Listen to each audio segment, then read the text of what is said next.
15ই ফেব্রুয়ারি 2024 ভোরে রেডি হয়ে অপেক্ষা করছি আমাদের হোটেল সাগর প্যালেসের সামনে কখন অটো আসে।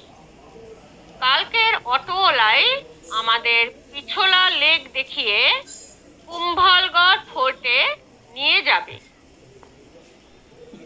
সাগর প্যালেসের আশেপাশে বেশ অনেক হোটেল রয়েছে।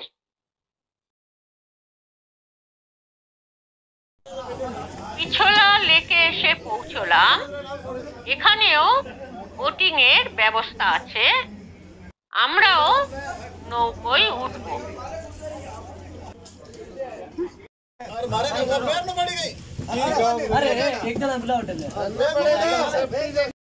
তেরোশো 62 সালে পিছোলা লেক একটা কৃত্রিম মিষ্টি জলের হ্রদ, যা নিকটবর্তী পিছোলা গ্রামের নামানুসারে নামকরণ করা হয়েছিল।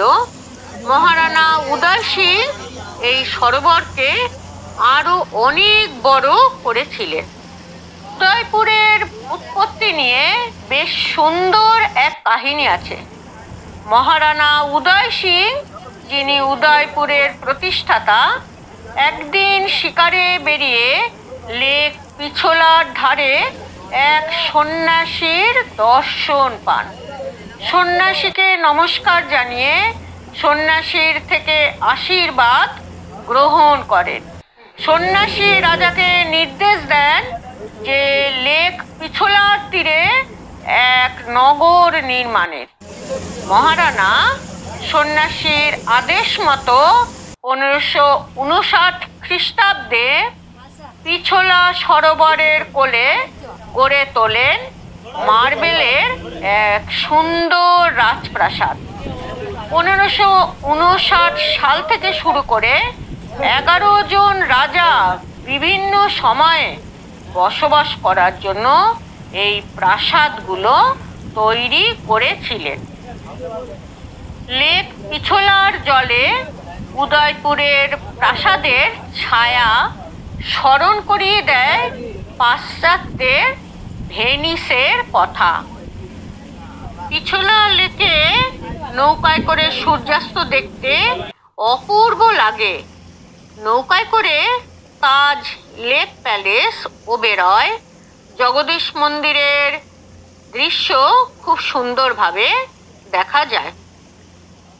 পিছোলা লেকের চারপাশে দর্শনীয় স্থানগুলোর মধ্যে রয়েছে সিটি প্যালেস, জগ মন্দির, লেক প্যালেস, জগদীশ মন্দির।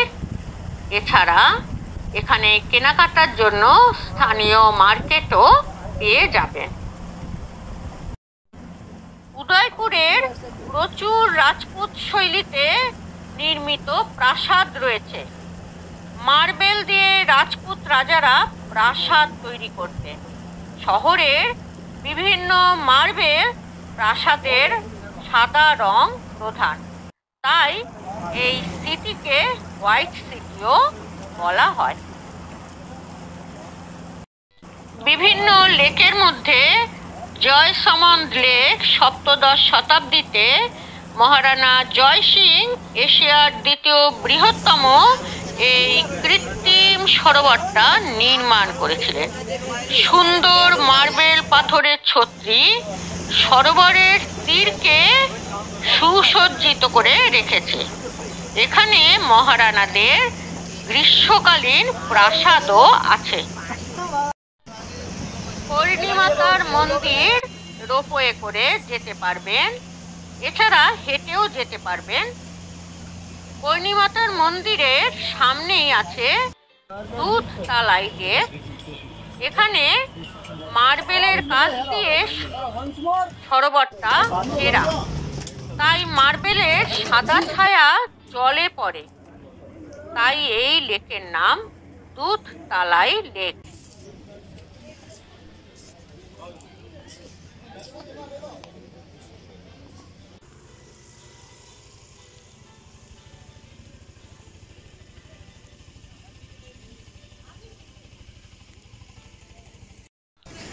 বোটিং হয়ে যাওয়ার পর এখান থেকে কিছু খেয়ে আমরা রওনা দেব কুম্ভলগড় ফোর্টের দিকে।